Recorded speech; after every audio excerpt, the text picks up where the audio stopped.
ایک حدیث میں آتا ہے من حسن اسلام المرء ترکہ ما لا یعنیہ، کسی انسان کے اسلام کا حسن کیا ہے؟ ان باتوں کو چھوڑ دینا جس سے ان کا مطلب نہیں، جن سے اس کا کوئی کنسرن نہیں۔ پھر اگر ہم کچھ ایسی احادیث یاد رکھیں جس میں بے مقصد گفتگو کے بارے میں ہمیں تنبیہ ہو، اور خصوصاً زبان کی حفاظت کے بارے میں، تو انشاءاللہ اس سے بھی اصلاح ہوگی۔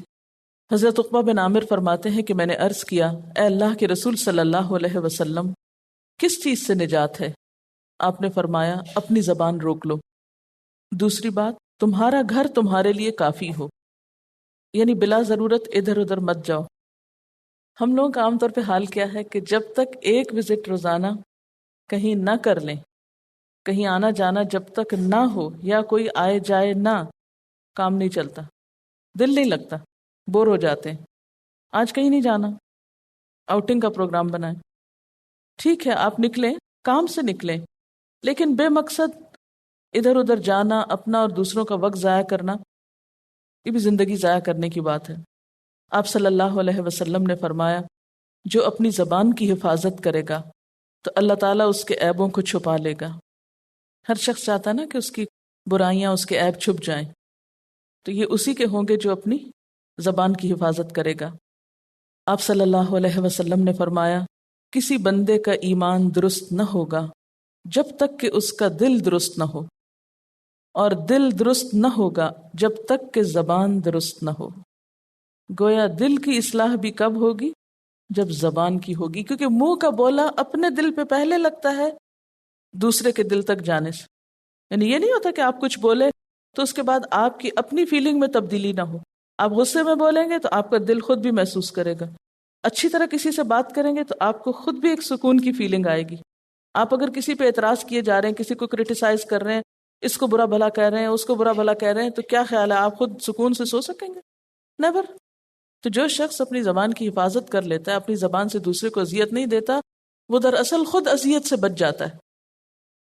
حضرت ابو سعید خدری فرماتے ہیں کہ ایک شخص آپ صلی اللہ علیہ وسلم کے پاس آیا اور عرض کیا، اے اللہ کے رسول صلی اللہ علیہ وسلم، مجھے کچھ وصیت کیجیے۔ آپ نے فرمایا کہ اللہ سے ڈرتے رہو، یہی تمام بھلائیوں کا مرکز ہے، اور اللہ کے راستے میں جہاد کرتے رہو، یہی مسلمانوں کی رہبانیت ہے، اور ذکر الہی اور قرآن مجید کی تلاوت کرتے رہو، اس سے زمین پر تمہارے لیے نور ہوگا اور آسمان میں تمہارا ذکر ہوگا، اور اپنی زبان کو ہر بری بات سے بچائے رکھو، صرف بھلائی اور نیکی کی باتیں نکالو، اس سے تم شیطان پہ غالب رہو گے۔ پھر اسی طرح مشتبہ چیزوں سے پرہیز کرنا، مشتبہ شک والی۔ اس حدیث کو ایک انصاری صحابی حضرت نعمان بن بشیر نے روایت کیا ہے، اور اس طرح روایت کیا ہے کہ جب انہوں نے یہ بیان کیا کہ میں نے رسول اللہ صلی اللہ علیہ وسلم سے سنا ہے، تو انہوں نے اپنے کانوں کی طرف اپنی انگلیوں سے اشارہ کیا، یعنی حدیث روایت کر رہے ہیں اور ساتھ اپنے کانوں کی طرف اشارہ کر رہے ہیں، یہ ہیں وہ کان جن سے میں نے سنا ہے۔ یہ اسٹائل کیوں اختیار کیا تھا؟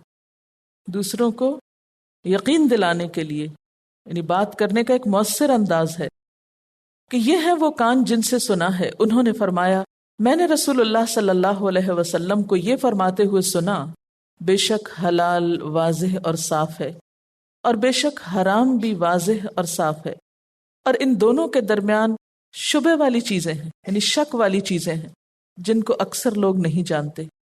تو جس نے اپنے آپ کو شبہ والی چیزوں سے بچایا، اس نے اپنے دین کو اور اپنی عزت کو محفوظ کر لیا، اور جو مشتبہ چیزوں کے اندر پڑ گیا تو پھر وہ حرام میں پڑ گیا۔ جس طرح کہ کوئی چرانے والا کسی بادشاہ کی مخصوص چراگاہ کے گرد جائے اور قریب ہے کہ وہ اسی چراگاہ کے اندر داخل ہو کر چرنا شروع کر دے، اچھی طرح سن لو اور جان لو کہ جسم میں گوشت کا ایک ٹکڑا ہے، اگر وہ سدھر جائے تو سارا جسم سدھر جاتا ہے، اگر وہ بگڑ جائے تو سارا جسم بگڑ جاتا ہے، اور اچھی طرح سن لو کہ وہ دل ہے۔ اگر ایک چیز کی اچھی طرح ڈیپتھ میں سمجھ آ گئی، اس کو ہم نے آج کی ڈے ٹو ڈے لائف سے ریلیٹ کر لیا، تو پھر ہی رہنمائی ہو سکتی ہے نا، چل چلاؤ سے تو نہیں ہو سکتی۔ دیکھیے، اگر 2-3 باتیں یاد رکھ لیں گے خلاصے کے طور پر تو لغو سمجھ آ جائے گا۔ نمبر 1، لغو کا تعلق کلام سے ہے، گفتگو سے ہے، انداز سے ہے، رویے سے ہے۔ لغو کا اپوزٹ سلام ہے۔ لغو ایک ڈسٹربنگ گفتگو اور انداز اور رویے کا نام ہے، اس کے مقابلے میں سلام، پیس، گفتگو میں، انداز میں، رویوں میں، ٹھیک ہے۔ لغو کا لفظ جو ہے بنیادی طور پر آواز کے لیے استعمال ہوتا ہے۔ لغو جہاں بھی ہے قرآن پاک میں آتا ہے وَإِذَا سَمِعُوا اللَّغْوَ أَعْرَضُوا عَنْهُ، جنت کے بارے میں آتا ہے لَا تَسْمَعُوا فِيهَا لَاغِيَةً۔ تو لغو پھر کس سے متعلق ہوا؟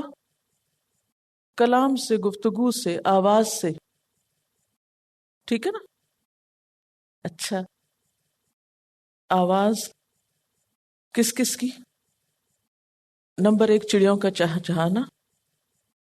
چڑیوں کے چہچہانے کو جب ہم سنتے ہیں یا امیجن کرتے ہیں تو کیا چیز آپ کے ذہن میں آتی ہے؟ یہ تصور، ایک ہی بات بار بار کرنا، بے مقصد گفتگو کرنا، جس کو ہم عام زبان میں گوسپ بھی کہہ سکتے ہیں، بے وجہ بولے چلے جانا، بولنے کا شوقین ہونا اور اس شوق کو پورا کرنے کے لیے کسی مقصد کے بغیر گفتگو کرنا۔ اب آپ دیکھیں کہ تین بنیادی چیزیں آ رہی ہیں، بے مقصد گفتگو، اعتراضات، الزامات اور آوازیں کسنا، اور تیسرا بیہودہ شور مچانا۔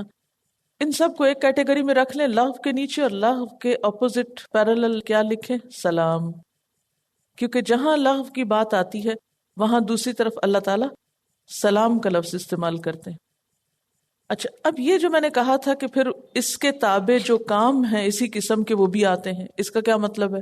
یعنی اگرچہ یہ آواز کے لیے ہے لیکن آواز کے ساتھ کچھ ایکشنز بھی تو شامل ہوتے ہیں نا۔ اب ایک شور ہے جو آپ منہ سے کر رہے ہیں بول کے، دوسرا شور کس طرح کرتے ہیں؟ سیٹیاں بجانا، تالیاں پیٹنا، جس طرح کے مشرکین مکہ کرتے تھے، یا پھر ساز و آواز کا دیگر شور جو ہے وہ بھی اس میں آ جائے گا۔ تو کوئی بھی چیز، اب آپ دیکھیں کہ آواز خود سے تو نہیں کہیں سے اٹھتی، انسانی آوازیں نکالتے ہیں نا۔ تو پھر ایک طرف سلام جو ہے وہ بھی ایک ساؤنڈ ہے اور دوسری طرف لغو بھی ایک ساؤنڈ ہے۔ ساؤنڈ کے ساتھ اب سلام ایک آواز ضرور ہے لیکن ایک رویہ بھی تو ہے۔ سلام کرتے ہوئے آپ ہاتھ بھی ملاتے ہیں، آپ اسمائل بھی کرتے ہیں، تو وہ سارا سلام کا حصہ ہے نا، اٹس پارٹ آف سلام۔ اسی طرح لغو اگرچہ منہ سے بولنا ہے لیکن جب آپ کے ایکشنز اس میں کچھ ساتھ شامل ہوں گے تو وہ پھر اس کا پارٹ بن جائیں گے۔ تو اس کے تابع جو اعمال آتے ہیں وہ تو ٹھیک ہے، لیکن الگ سے آپ اور کاموں کو لغو کے طور پر لیں تو وہ اس میں نہیں آتے، جیسے حرام چیزوں کو یا کچھ بیکار چیزوں کو۔ کیا فیملی کے ساتھ بیٹھ کر ہلکی پھلکی باتیں کرنا لغو میں شامل ہے؟ آپ دیکھیے کہ حقیقت یہ ہے کہ بہت ساری باتوں کی وضاحت یا ان کا عملی پہلو آپ کو سمجھ میں نہیں آ سکتا جب تک کہ آپ سیرہ نہ پڑھیں۔